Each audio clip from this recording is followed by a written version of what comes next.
And welcome back to the show. Well, there is a very special film in cinemas this week. The film is called Sleeping Dogs, and today we've actually got screenwriter-director Adam Cooper on the phone to chat a little bit about this amazing brand new film that's got an absolutely stunning cast led by Russell Crowe. But to tell us a little bit more about the film, welcome to the show, Adam.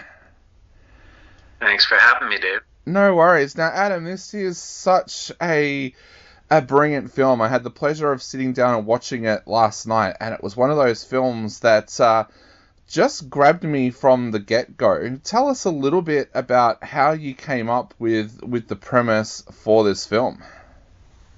Well, the film's based on a book called The Book of Mirrors that was written by a Romanian thriller author named Eugene Chirivici, who was writing in English for the very first time. And I read the book back in 2017 as a galley before it was published. And I was really compelled by the fact that it was a murder mystery that was about revisiting a murder that took place in the book 25 years prior, but there was a character embedded in the narrative named Roy Freeman, who is the homicide detective who investigated the case years and years ago. Who in the book he has Alzheimer's, but he's not the protagonist of the book. He's not the protagonist of the book ultimately. So I was just compelled by the idea of telling this murder mystery that's about events that took place in the past. So it's about memory inherently, but having a protagonist who is bereft of memory. So he's consequently sort of an unreliable narrator, which I liked because in a whodunit, to have an unreliable protagonist at the center of it, it kind of just keeps you guessing inherently by nature of how he's just sort of prepositioned in the world. So tell us a little bit about how you built the character of Roy for screen.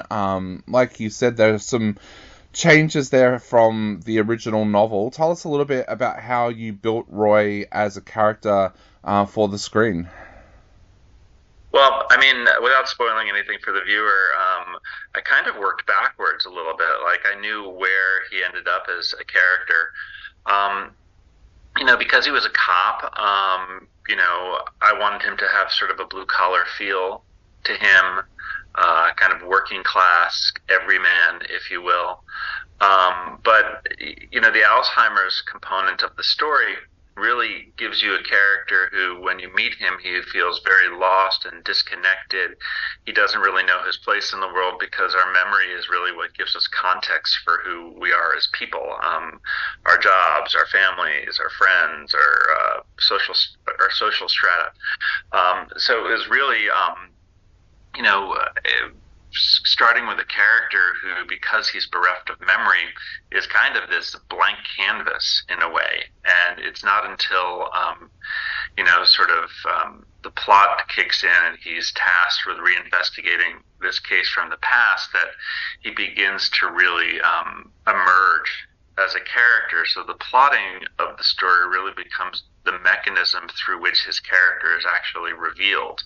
And him getting called about a case from the past, he is almost learning, as the audience is learning, that he used to be a cop, and then we're beginning to investigate not just who killed Professor Joseph Weider in the story, but we're also investigating who Roy Freeman, who Russell Crowe's character was in the past as it relates to who he is in the present, and sort of reconciling those two things is kind of where the emotional tension of the story lives. I watch a lot of cinema and I see a lot of crime movies and crime TV shows, and one of the things I find often with crime shows and crime movies is it's very hard to relate to personally unless you've been through a similar situation. But this film, I think, with Roy having Alzheimer's, gives a lot more people a personal touch. I know for myself, I watched my grandmother suffer from Alzheimer's in her final years, so it kind of added that personal touch to this film. Was that something that was important to you as you wrote this film, that you wanted Alzheimer's presented in a way that kind of would make it personal for people that had been on that journey? Well, Well, I certainly wanted to be as authentic as I could, relative, to Alzheimer's as an illness and the effect that it has on not just the person who's suffering from it, but from the people in that person's life. I guess what's unique about the story from Roy's standpoint is he's a fairly isolated character when we meet him, so you're not really ever experiencing um, how Roy's condition affects others around him. It's really singularly rooted in how his condition is affecting him. But as much as I wanted to sort of be authentic to those who suffer from Alzheimer's, I really wanted to create a character who is living with just a debilitating flaw, something that makes him feel incomplete. I think what is most relatable about him is that he's a man who's in crisis, and I'm really drawn to characters in crisis who, when we meet them, they feel somehow lost or disconnected or in pieces, and over the course of the story, through better or worse, they somehow become more whole and understand who they are just a little bit more. And I think that's universal. I think we're all sort of striving to figure out who we are day in, day out, for better or worse. So that's really where my focus was. Definitely. So going back to the very beginning for you on this journey with this film, as you mentioned, this is based on a novel, and of course, during your screenwriting career, you've written screenplays before based off novels. You've even written a screenplay based off the Bible, and also off a video game. I was wondering, for the screenwriters listening, could you tell us a little bit about that journey when you first read something like this and you decide, I want to do the screenplay for this? Tell us a little bit about that journey and where that goes from there. I think every adaptation is different. For me, when I'm reading something, I'm less drawn to sort of a world or a plot, and I'm more drawn in by a character and a character's journey. And sometimes, depending upon the source material that you have to kind of unearth what that journey will look like when turning it into a screenplay. But for me, I'm always starting with the character and figuring out what is compelling about this character. What is their backstory? What do they want? What stands in the way of them getting what they want? And so every adaptation is different. But I guess my advice to screenwriters who are looking to adapt, a pre-existing piece of IP, be it an article, a novel, a work of short fiction, or the Bible, it's to sort of, really get in bed with your protagonist. And then once you really understand who that protagonist is and what they want, you have to look at sort of the world that the IP gives you, and realize that not everything that the IP gives you is something that you're going to be able to jam into 2 hours. That stuff that works in a novel is oftentimes superfluous in a screenplay, or ultimately in a film. A lot of novels have a lot of inner monologue for characters, and you got to figure out how to take inner monologue and make that visual and sort of compelling story. But it's very often about, okay, you have your protagonist, and then it's about really distilling down what you've been given into sort of the most concentrated and compelling elements. At what point of the journey as well did you decide that you wanted to direct this film? Was that something that you decided very early on? And tell us a little bit about that journey. Was that something that you were nervous about, excited about being able to direct for the first time? All of those things, but from the beginning. When I read the book, I knew that I wanted to direct it because I was really compelled by just having this character on this journey. But there have been things I've written in the past that I was attached to direct, so it's something that I'd certainly been thinking about for quite a long time in my career, but for one reason or another, it hadn't happened previously. But it is, it's an interesting thing making the leap from writer to director, because when you're the writer, you're kind of imagining things in your own personal little vacuum. You're dreaming up circumstances. Um, you're, writing as big as you want to write. You're just kind of creating this fantasy.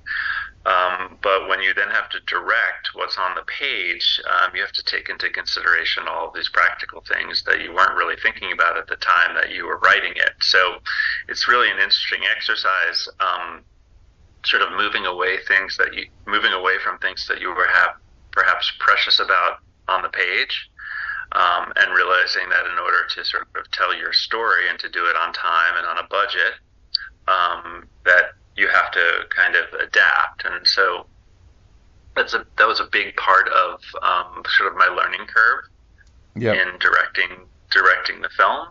We had a lot of locations. We didn't have a ton of time. So, there were times when the script needed to be rewritten in order to make it practically achievable. But it's exciting, it's exhilarating, and it's also terrifying and challenging. It's kind of all of the colors of the rainbow all at once. And what's that like, walking onto a set as a director and being able to work with an amazing cast like Russell Crowe, Karen Gillan, Martin Koskis? That must be, was that daunting, or was that part of the excitement as well, getting to work with such an amazing cast? It's both of those things. It's, I use the word exhilarating. It's equal parts exciting and terrifying. The bar is very, very high when you're working with someone like Russell, who's been around it his whole life. But I really tried to kind of not pretend that I knew things that I didn't know. I tried to lean on the expertise of others. It is a collaborative medium. You can't do all the jobs yourself. But when you're working with really talented actors, it gives you, a certain level of security.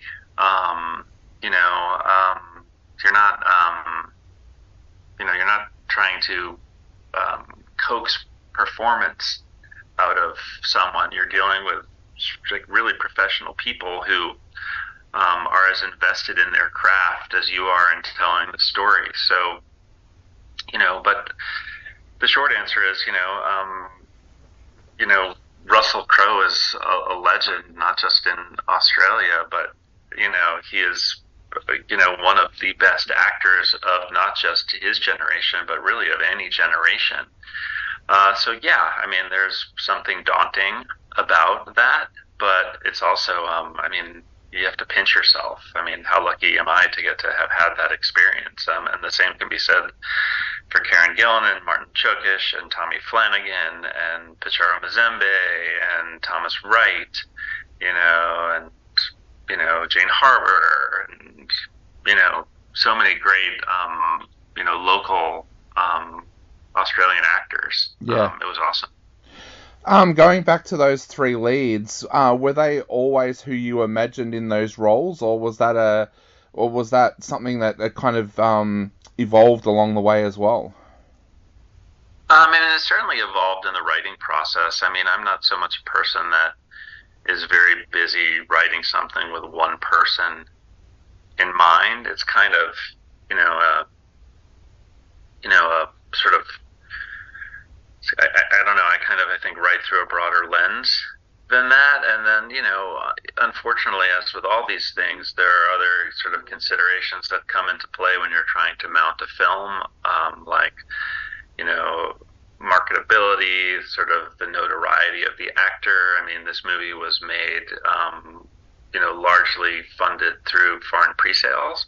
And so when you're funding a film through foreign pre-sales, the people who are selling the film, are looking to, sell it on the back of, bigger names and all of that sort of stuff. So all of that factors in when you're thinking about casting. But there was nobody else that I ever wanted to play this part, but Russell Crowe. So I got very, very lucky in that regard. Tommy Flanagan was someone that came out of some early conversations with Russell. Didn't really have a list for that part, honestly. And I was kind of fishing around in the early days, and Russell suggested Tommy. They hadn't worked together since Gladiator. So it was sort of an exciting opportunity to reteam those two. And I'd always been a really big fan of Tommy's from his work on Sons of Anarchy. So, I just feel really lucky. All really talented actors. Definitely. Well, Adam, I know we're running out of time very, very quickly. So I guess to finish off, what would you like to say to our listeners out there who are heading into cinemas this weekend to watch Sleeping Dogs? I hope it's a thrill ride. I hope it keeps you guessing until the end. It's as much of a why done it as it is a who done it. And I hope it, I hope it makes you think, because we certainly thought a lot in making it.